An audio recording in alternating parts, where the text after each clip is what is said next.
Oke, jadi setelah kita belajar di segmen 1 tentang apa itu technical analysis dan fundamental analysis, nah kita masuk ke dasar daripada technical analysis. Jadi hal yang paling penting dari technical analysis itu adalah mengenal yang namanya trend. Apa itu trend? Jadi sesuai dengan kalimatnya, katanya, trend ini artinya sesuatu yang hype. Jika teman-teman saat ini contohnya memang sedang tren dari celana skinny atau skinny jeans, ya itulah tren, yaitu sesuatu yang hype, sesuatu yang memang sedang digandrungi oleh market seperti itu. Jadi jika teman-teman melihat pergerakan saham seperti ini, jadi saham itu dia nggak bergerak naik, kecuali di saham yang memang volatilitasnya tinggi. Tapi saham yang pergerakannya baik, itu pergerakannya seperti ini. Dia bisa naik, kemudian pasti ada koreksi. Kemudian dia naik lagi, ada momen dia koreksi. Naik lagi dan ada momen dia koreksi. Naik lagi dan ada momen dia koreksi. Jadi pergerakan yang seperti tangga inilah yang dinamakan pergerakan yang sehat. Ketika setiap saham koreksinya itu enggak lebih rendah daripada low sebelumnya. Jadi ketika dia koreksi di sini, dia nggak nyampe di sini. Dia masih lebih tinggi dan membentuk lebih tinggi. Maka terbentuklah suatu yang namanya trend line. Dan inilah yang kita namakan dengan trend line. Saya catat ini trend line 1. Nah, sehingga jika teman-teman sempat salah posisi nih, belinya di pucuk, tapi kemudian sahamnya koreksi. Tapi kita lihat jelas kalau ini dia masih berada dalam trennya. Sehingga kalau teman-teman nggak buru-buru cut loss, di sini bisa nambah posisi, maka di sini teman-teman udah cuan. Seperti itu. Nah, bagaimana salah satu prakteknya? Ini contoh, mungkin ini saham MDKA, di mana di tahun 2020 awal, dia membentuk low di sini, dan dia membentuk satu trend line di sini.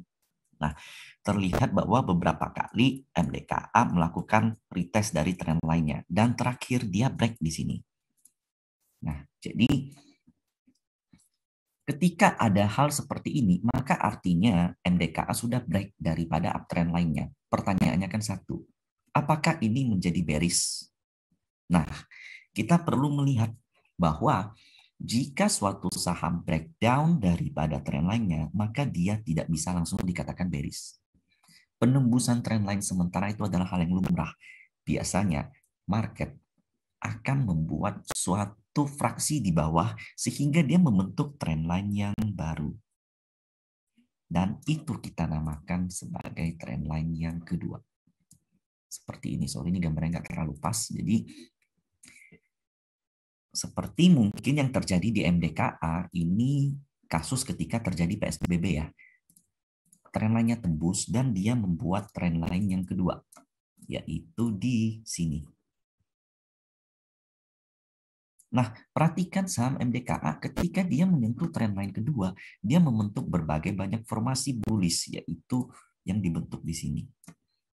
Dan dia berhasil mempertahankan trend line keduanya, sehingga MDKA ketika breakdown dari trend line pertama itu nggak bisa dikatakan bearish. MDKA akan dikatakan bearish jika dia membuat trend line ketiga, dan kemudian dia breakdown dari trend line yang ketiga, sehingga di sini ada trend line kedua, di sini ada trend line ketiga, dan disinilah dikatakan downtrend atau bearish. Hukum ini merupakan hukum yang diciptakan oleh Dow Theory yang dinamakan dengan fan principle. Jadi bentuknya seperti kipas ya. Jadi di mana jika ada satu saham yang uptrend, dia jebol trend line pertama, trend line kedua, sampai trend line ketiga baru dikonfirm sebagai pergerakan yang downtrend. Sehingga di kasus MDKA seperti ini, sahamnya masih dikatakan uptrend. Nah, selanjutnya yang perlu kita lihat adalah major trend line. Apa itu major trend line? Major trend line itu merupakan trend line utama. Jadi ketika MDKA membentuk trend line baru, yang ini udah bisa dihapus karena nggak dipakai lagi. Dia membentuk trend line kedua, dan kita perlu melihat major trend line. Mungkin kalau teman-teman melihatnya seperti ini, maka MDKA akan terlihat downtrend. Ya jelas sekali, dia turun ke bawah. Di sini terbentuk satu trendline yang jelas sekali menurun. Tapi kalau teman-teman perhatikan, ternyata trendline daripada MDKA secara short term dia memang koreksi, dia memang bearish. Tapi kalau kita lihat secara major, yaitu major trendline-nya itu masihlah berada di dalam pergerakan bullish-nya. Sehingga tren-tren kecil ini kita nggak perlu terlalu fokus sama tren-tren kecil ini. Nah, itu fungsi pengenalan tren. Jadi jika teman-teman melihat suatu saham yang seperti ini, maka teman-teman bisa keluar dulu dan melakukan posisi ulang, yaitu di dekat-dekat tren lainnya. Seperti itu. Jika suatu saat pergerakan yang mungkin seperti ini, maka areal inilah yang menjadi kunci dari setiap pembelian. Seperti itu. Nah, sekarang kita sudah melihat pergerakan dari saham yang uptrend. Bagaimana dari pergerakan saham yang downtrend? Prinsipnya sama. Jadi ketika pergerakan saham turun, nah dia akan membentuk downtrend line di sini. Nah, ketika suatu saham ini menembus trendline pertamanya, dia akan condong membentuk trendline kedua. Sehingga terbentuklah trendline kedua biasanya di sini. Nah, setelah dia break lagi dari sampai trendline ketiga, maka saham ini bisa dikatakan memulai fasenya, yaitu fase yang dinamakan dengan fase trend atau bullish. Dan ini juga yang dinamakan dengan fan principle, yaitu mengenai trendline pertama, trendline kedua, dan trendline ketiga. Ini adalah titik kunci dari pergerakan saham untuk memulai fase downtrend menjadi fase uptrendnya. Kita lihat contoh mungkin ada di saham Indosat, di mana kita lihat saham Indosat itu terlihat dari tahun 2019 akhir, puncak tertingginya itu ada di 4.000. Kemudian dia membentuk satu trend line di sini. Nah, selanjutnya ISAT membuat trend line kedua, dan terakhir dia membentuk trend line ketiga. Di trend line ketiga ini,